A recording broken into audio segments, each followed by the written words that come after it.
Welcome everybody. Thank you so much for being here. I'm going to talk about our bodies today and talking about mental health, but I'm going to leave some time towards the end. But I'm hoping that you guys will jump in anything that I talked about. We're going to be talking about it from such a like an aerial view, like so anything kind of tugs at your heart. Q&A. I hope you will come in and ask more questions about it. But the last couple of years have taken a toll on all of us, on our bodies, our mental health, and while the impact of the pandemic has been different for everybody, I think we can all say that we've experienced loss on some level, right? The loss of human connection at some point, predictability, and for some of us, agency, like helplessness. And so we experience everything through our body. Everything that we're experiencing comes through our body, we're absorbing it through our body, and it makes sense that talking about how we inhabit our bodies well could help us through seasons like this. So our bodies are the primary way that we take things, like I just said, and they are teachers, and our bodies are always speaking to us. But often, well, more than often, we live disconnected from our bodies, right? We're often disembodied, and we're unaware, or we're repressing emotions or sensations. So what we feel at any given moment, or how we respond at any given moment to any one thing, is a combination of biology, right? But just how the human body is made, like fight, freeze, response type of thing. Our personalities, and depending on the communities you're in, people love talking about the Enneagram, the Myers-Briggs, trying to understand how they are uniquely wired. But then our stories, and when I say stories, I'm talking about the family that you were born in, the communities that shaped you, but also really the roles that you played in your family, the lies that you have joined that you believe to be true about who you are, the ways big T or small t trauma have affected you. So our stories, all of these, being a connected person often means being able to understand how all of this shapes us and how it impacts how we respond to things. So to be a connected human being, we need to be able to sit with tension, because a lot of those things are conflicting emotions, right? And to be able to do so, we need skills and experience to tolerate them in order to work our way through them, okay? So I would say that next to God, the most important relationship that you're going to have is with yourself. And those two are intertwined, right? You can't know God if you don't know yourself, and you can't know yourself if you don't know God. And frankly, if you're not a connected person, then you're also not going to be able to fully connect with another human being, right? If you don't know who you are, what you need, what you're feeling, you can't share that with somebody else, right? So the best relationship with self looks integrated and interconnected. We've been created as embodied beings. That's how God made us. And the goal is to grow into the fullness of that. So in a broad sense, being an embodied person often means knowing yourself, being willing to befriend yourself, take care of yourself, and being curious about your emotional experiences, okay? And so many of us can cultivate this kind of knowing, this kind of relationship with other people in our lives. As a parent, I can tell you that it's easier for me to tend to my kids' hearts, their desires, their disappointments, than it is to pay attention to my own. And there's a lot of reasons for this. I think cultural messages in and out of church that tells us that focusing on self can be a form of selfishness. And we're not talking about the kind of focusing that leads to self-centeredness or destruction, right? But the kind of connection that calls you to be the best version of the person that God has created you to be, and to be able to offer that into the world. I think if you're in intellectual communities much, I think we're encouraged to privilege thinking over feeling. And again, there's room for all of that, for reason, for logic, but understanding is only going to take you so far. And at some point, you're going to have to engage your bodies into that, and for healing to happen, to be the most alive person. And then, like I said earlier, many of us have experiences of trauma, whether it's big T trauma, whether it's small t trauma. And so we can go through the world at best disengaged from parts of ourselves, and sometimes really with a self-loathing that then makes it hard to sit with ourselves, right? So our talk today doesn't really go in the realm of trauma or anxiety or grief necessarily. Like I said, we're kind of talking from up here. But I'm hoping that we talk about ways that the posture towards ourselves and ways that we can engage our bodies that can help us then walk through some of these things. But even those of us that would want to befriend ourselves can get quickly overwhelmed, I think, by the reservoir of emotions that come up. I mean, the number of times I have felt, or I've heard someone say, I don't have the time, I don't have the energy to deal with that. If I really sat with that, then, that's going to shut me down. I really don't know that I can do what I'm supposed to do. So hear me today that I do think it's non-negotiable. It should feel non-negotiable to be able to work with the things that are contained in your body. But equally, it's also important to do it in a way that feels safe to you and that you're not re-traumatizing yourself, right? And so we can talk more about this later, but listening to your body, knowing your window of tolerance, and always doing this kind of work in a community of people that will support you, including potentially therapists or other such people. So um, we move through life, I think, with two different kinds of awarenesses. So awareness that's across time. I think this is housed in our left brain. This awareness is how we narrate our story, and we often use language for this. The story can change as our perspective changes. So how I'm going to talk about the pandemic is going to change 5 years from now, right? Because distance, perspective, all of that is going to change. Facts will be added in, story will change. The second is awareness that registers the self in the present more minute by minute, and this is housed in our right brain. And we can use language for this as well. If we're safe and we're not feeling rushed, right? This is a way for us to talk about how we experience an event and how our body registered it, okay? So our bodies do speak to us, like I said, whether it's our heart rate going up or tension in our chest when we get worried.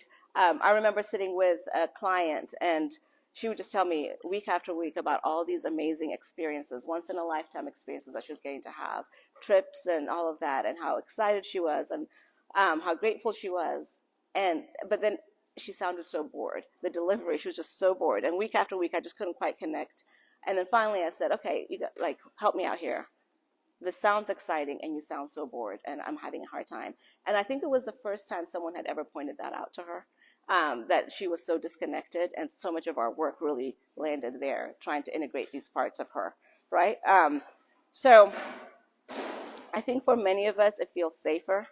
And it feels easier to disconnect. Sometimes we don't know, like she didn't know, and sometimes it just is safer not to access those emotions. It can be a way of self-protecting ourselves from more pain.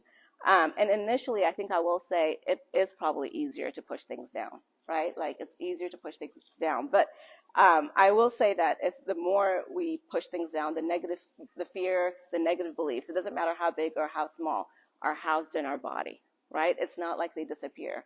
And I wish it was the kind of thing where you could just put it on the shelf and it just stayed there. But these components of grief, anxiety, if they're not tended to, can get stuck and they can just keep growing, forcing you then to deal with them. So much better if you deal with it on your time and pace than something kind of blow up and make you deal with it. Okay, and often stress can flood our bodies, and unaddressed stress can lead to headaches, muscle aches, bowel issues, all of that. So nothing really stays contained just the way that we want to. I think for my own story, I had a sister that died when she was 3 years old, when I was 3 years old, and she was about 15 months younger than me. And I think this was a part of my story that I knew, so it was nothing new to me. But it wasn't really until my 30s that I was challenged, invited to talk about the ways that her death was still impacting me decades later, right? And so through working with therapists and a trusted community that was kind enough to hold me while I was working through that, we were able to talk about the grief that had been housed in my body. I was allowed to name the ways that her death had impacted me and get to grieve that. So hard work, but I do think I do think it's freeing and so positive in the end. Brene Brown says, there's nothing more limiting than tapping out tension, right? And oversimplifying the thoughts and feelings that have the power to help us understand who we are and what we need. So as scary as it is, I think sitting with discomfort can bring about a number of positive things, including clarity, agency, freedom, right? So past positive experiences can lead to confidence, right? The more you allow yourself to sit with something negative, get yourself to the feeling, and then you'll realize, oh, I can and I will survive it, then the more you're going to be willing to access more negative things, okay? And then the second thing is slowing down allows you to connect with yourself, kind of give yourself space to understand what happened, not make a rush decision. And in doing so, in both these ways, your positive neural pathways are being established, okay? And often when I use words like sitting with it or slowing down, people think, oh, okay, so you want me to sit on the couch and think about the thing that I'm sad about, or okay, slowing down, I need to kind of take things off my schedule. And maybe that's what is going to be the right thing for you, but we're really talking today about more posture about to ourselves, right? Often to slow down means to notice what's going on in our bodies and be present with what's going on. We can go from work to coffee dates to, whatever it is that you have going on without really noticing what our bodies are doing and feeling. And it's really until often we're unusually tired or grumpy that we then realize, wait, something is up. And this is really, it makes sense. But even as someone that works in this, I find that it takes sometimes me losing it with a kid or my husband over something that is so insignificant to then go, wait, I think I'm overwhelmed, right? But at that point, now there's disconnection, interpersonal disconnection and personal connection. And so I have to do the repair work that needs to be done with whoever I've hurt, and then kind of have to go backwards and try to excavate what's going on. So ideally, if we can do this on the front end, and for some people, breathing exercises throughout the day, body scans allow us to slow down, right? Allow us to kind of make a, look, what am I feeling? And you might notice that, okay, like the tone that that professor or the look that that person gave me, that really has stirred me up, but I don't really have time to engage it. I think that's okay. Just even being able to notice it is kindness to yourself. And you can say, okay, I'll circle back later when I do have time. So there's something about honoring our experiences and validating it that can be a gift. Other times it's very easy to recognize that we're annoyed or confused, right? Adam Grant of Think Again, The Power of Knowing What You Don't Know says, I need time for my confusion. Confusion can be a cue that there's a new territory to be explored or a fresh puzzle to be solved. Confusion, if attended to well, can lead to a deeper knowledge and problem solving, end quote. So when we allow ourselves to engage with something uncomfortable like confusion or anger, we allow ourselves to slow down, name the issue, connect with the feeling, tolerate it long enough to kind of work ourselves through it, okay? But then we come up with a solution, and then we have to be flexible. Like, did that solution work? Are we willing to revise it? But often, to even do that work, I think sometimes we're our own barriers because our posture to ourselves can be minimizing or judgmental. And how many times do we say, like, what's wrong with me that I feel that way? Well, nobody else is feeling that way. So what if your posture towards yourself was kindness? And what if your posture towards yourself was one of curiosity? Okay? Being curious allows you to pay attention to your negative emotions in a non-judgmental way, knowing that they have a purpose and that they might be pointing to something important, okay? And again, Brene Brown says, choosing to be curious is choosing to be vulnerable because it requires us to surrender to uncertainty. If the pandemic has taught us anything, it's that we don't really do well with uncertainty, right? Like the not knowing what's next, what's coming. Our bodies just don't, our brains don't like that. And yet there's something about being curious and letting yourself sit with uncertainty that can be a gift to yourself.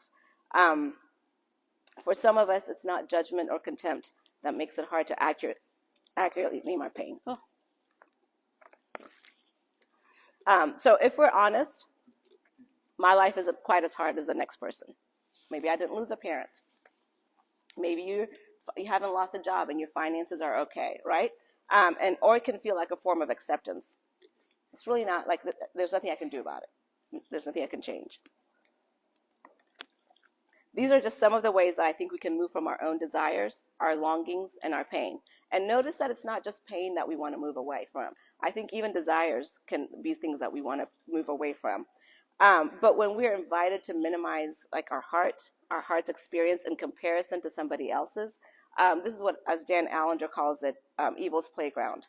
The issue is I think we'll develop a pattern of dismissing or minimizing the losses that seem so insignificant until they pile up and become harder and harder to contain, okay?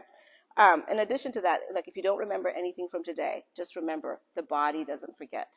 Like it's not like you're pushing something away and it's going away. Even if you're disconnecting, even if you're forgetting it, your body doesn't. And years later, you can find yourself being triggered and responding stronger than you need to a certain situation because there was something that's undealt in your body.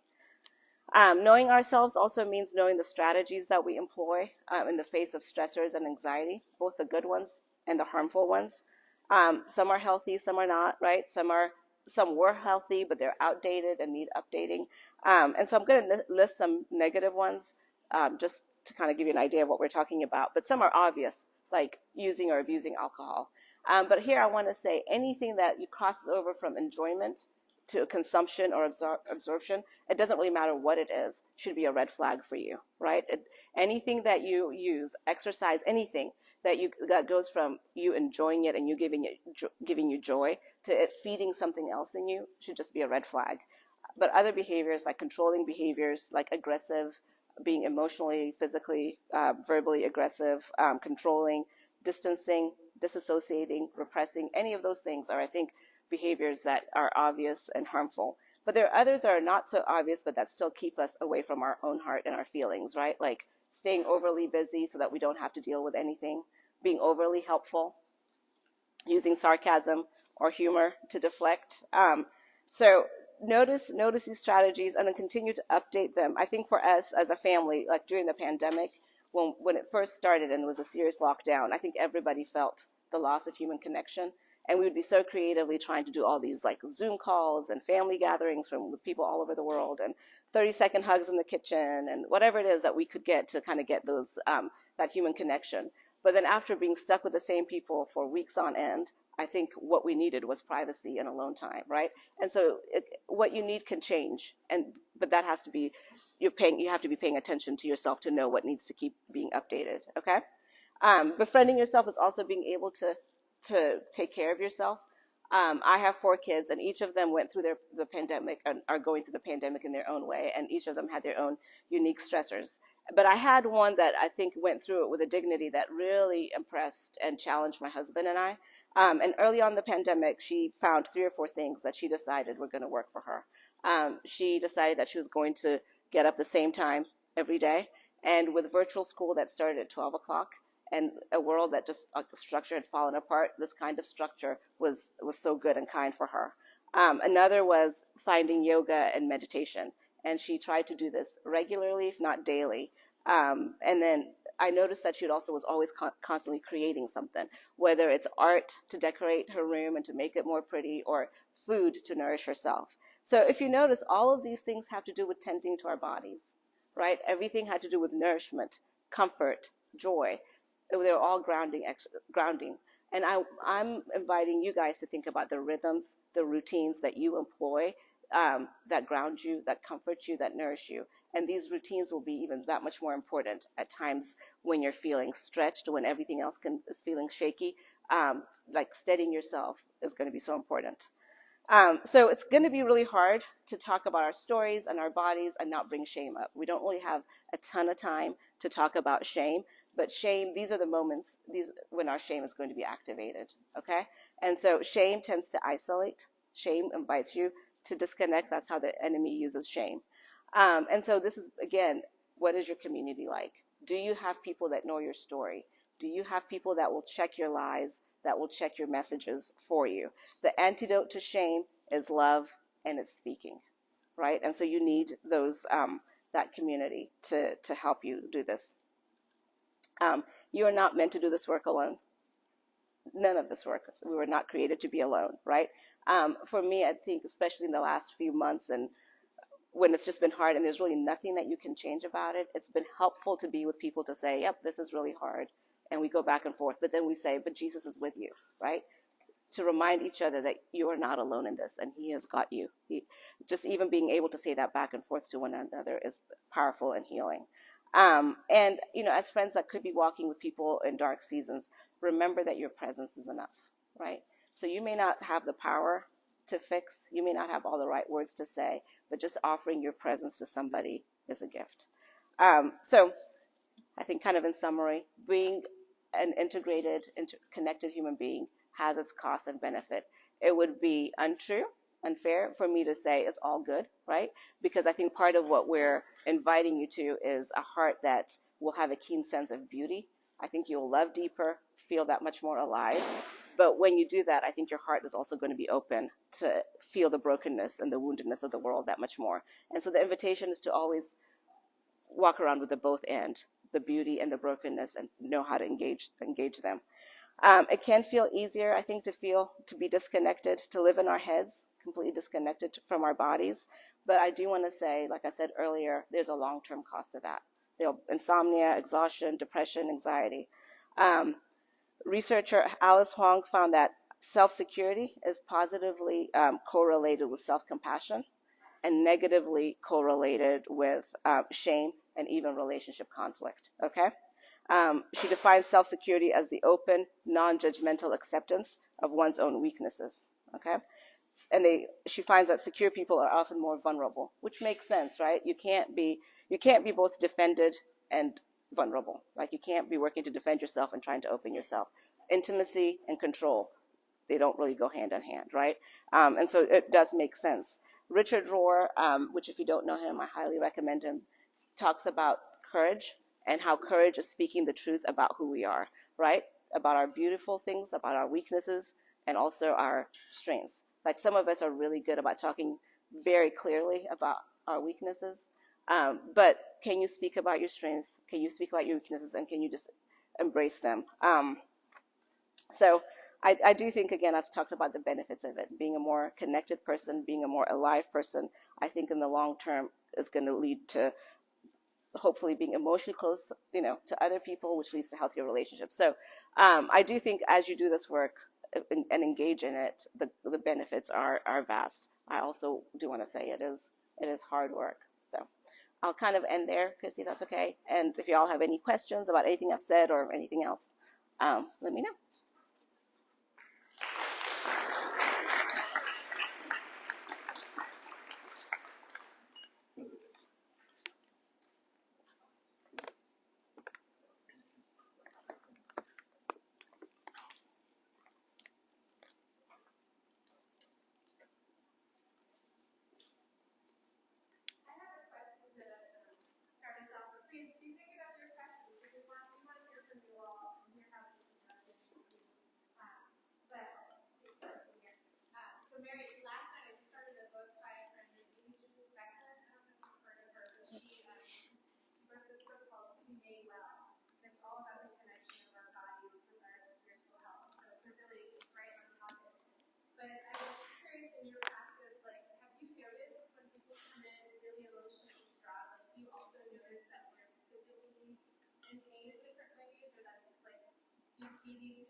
Yes.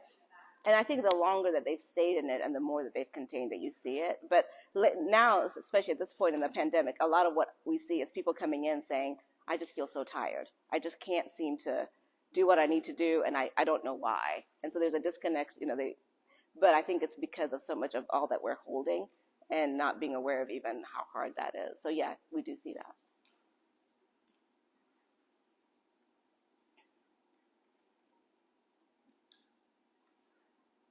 Can you speak more to like coping mechanisms that are alternatives to pushing down emotions when they make us uncomfortable?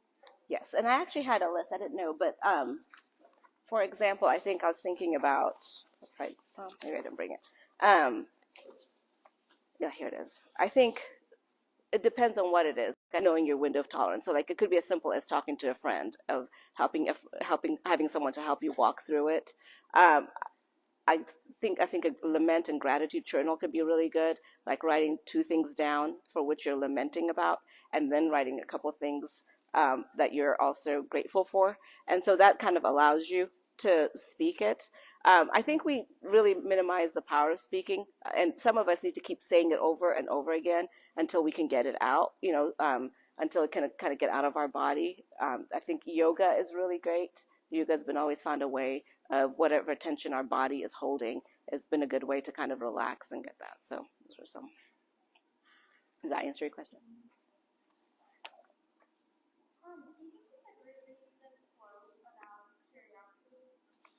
Yes, by Brene Brown. Um, Choosing to be curious is choosing to be vulnerable because it requires us to surrender to uncertainty. Was that too fast? Okay, let me do it one more time. Choosing to be curious is choosing to be vulnerable because it requires us to surrender to uncertainty.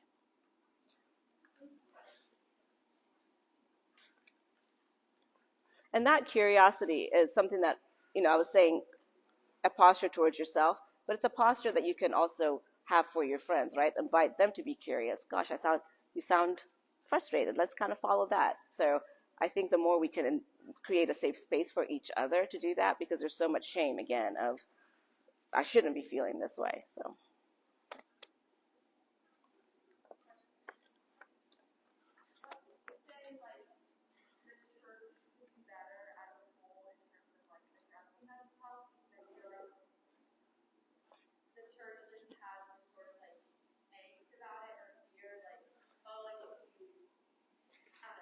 Yeah.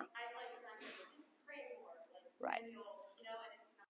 Thinks twice about taking iron pills or, but if people are depressed or people are struggling with anxiety, then people feel conflicted. Like, does it mean that we don't trust God enough, or, is it sin or whatever? And so educating people as to what mental health is.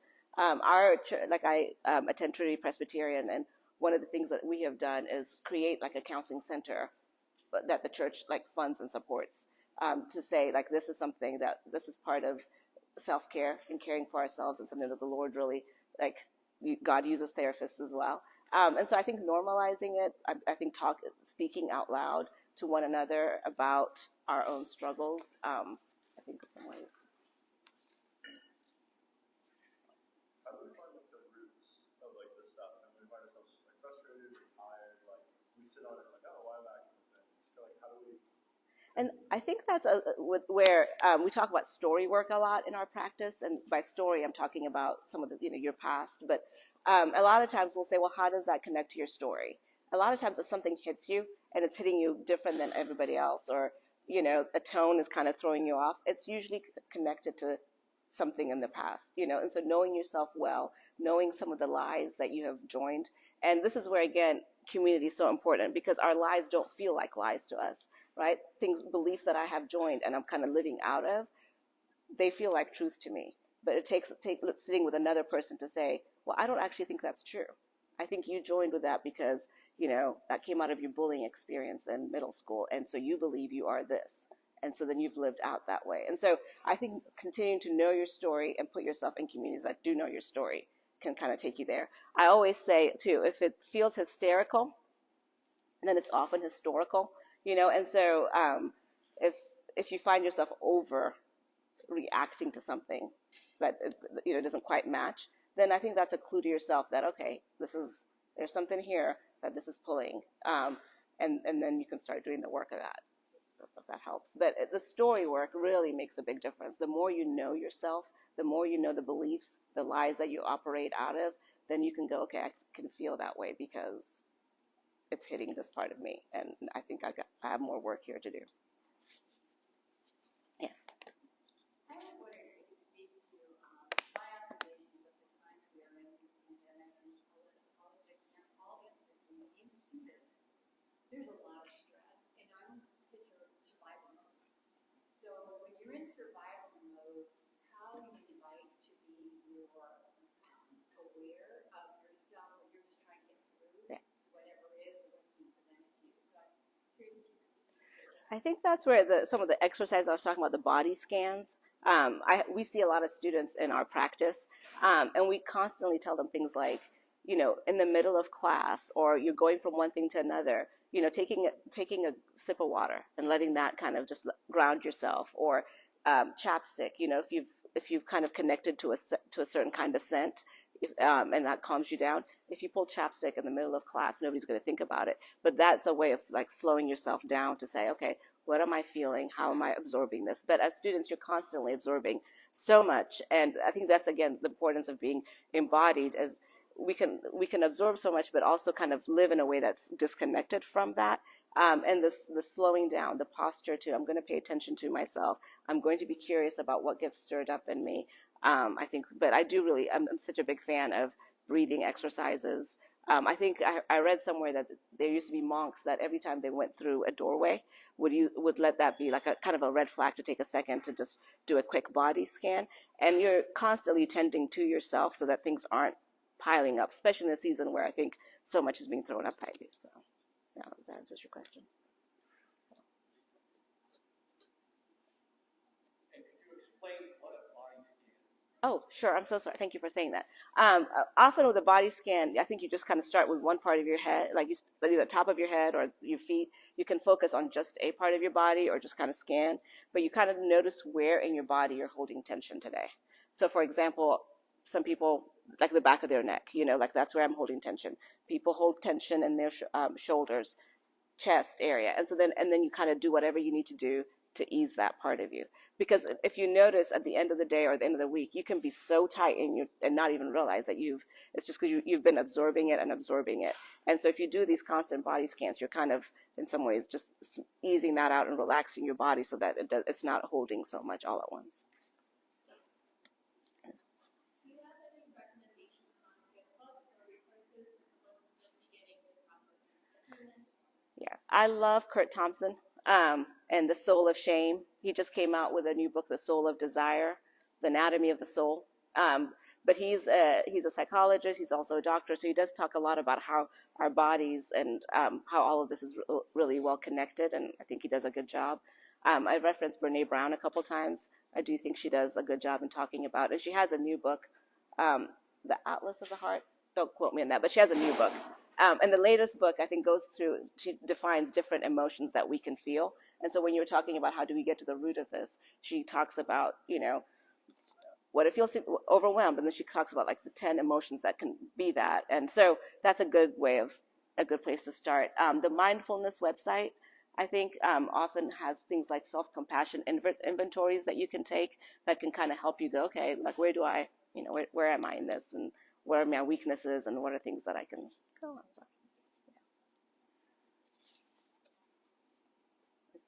yeah. Oh. I just like, how is silence like that?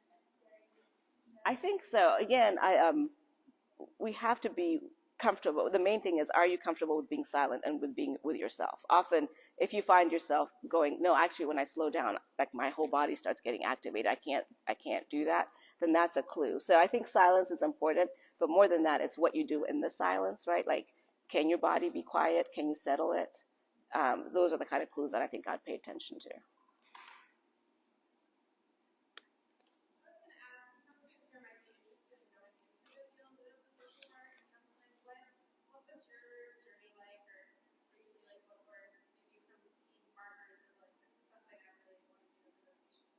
Um, so UVA no longer has a master's of counseling, which is really sad.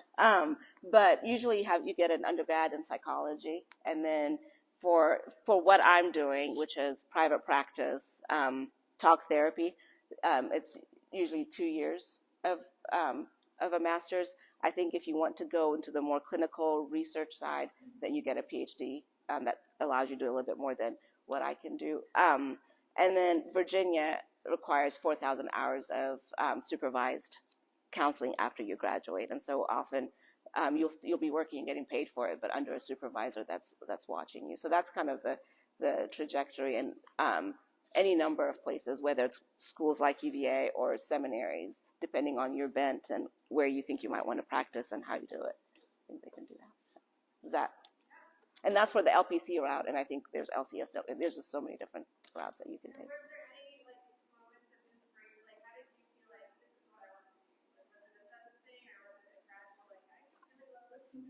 I thought I wanted to be a doctor, and realized I did not do so well with sciences like organic chemistry. And around the same time that I was discovering that, I went back to Ethiopia to work with Women at Risk, which is a group that works with prostitutes and addiction and addictive behaviors. And I found that I really loved working with people's hearts. Like what had drawn me to the medical field is I wanted to work with people and help people. But I think as I kind of kept growing, I realized what I really loved is working with hearts. So I came back and changed my major to psychology, and then the rest is history. But I think I think noticing what it is it that excites you really does help. And I think for me, I love working and seeing hearts being changed and lives being restored. And yeah. I want to go into the medical field, and I know that really affected by the pandemic. Have you like created nurses and other providers like Yes, that and teachers. So I think we.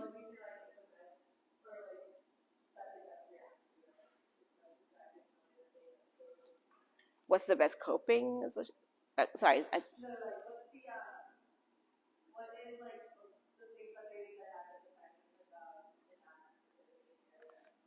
I think generally we can talk afterwards more, but I think for fields that have felt so pressure, like so under the gun, like the last 2 years, I think so much of mental health has just been helping them, being like, we see you, and trying to find ways of giving them relief, like how much is too much, like you can't do it all.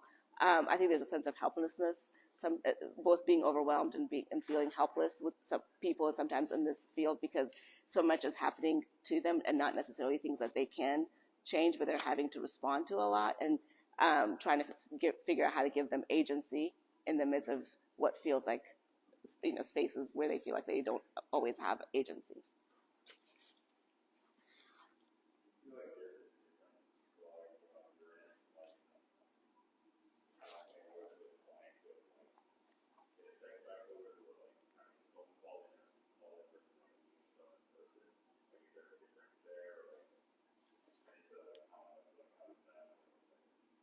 Can you say, so is there a difference between like in-person counseling and online?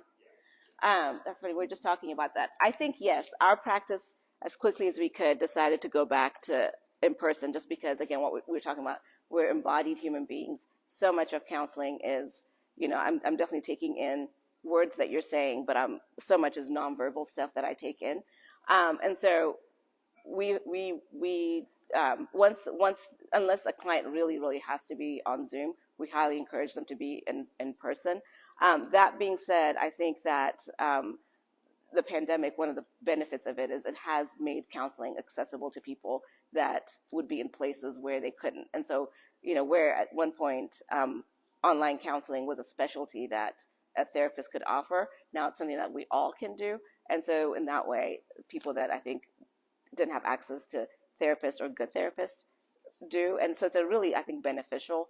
And even like young moms in town sometimes find it hard to come to counseling because trying to get a sitter and all, like there's so many things that have to happen for you to show up. And so sometimes even for people like that, it has taken some barriers down. So ideally in person, but definitely lots of benefits for being online.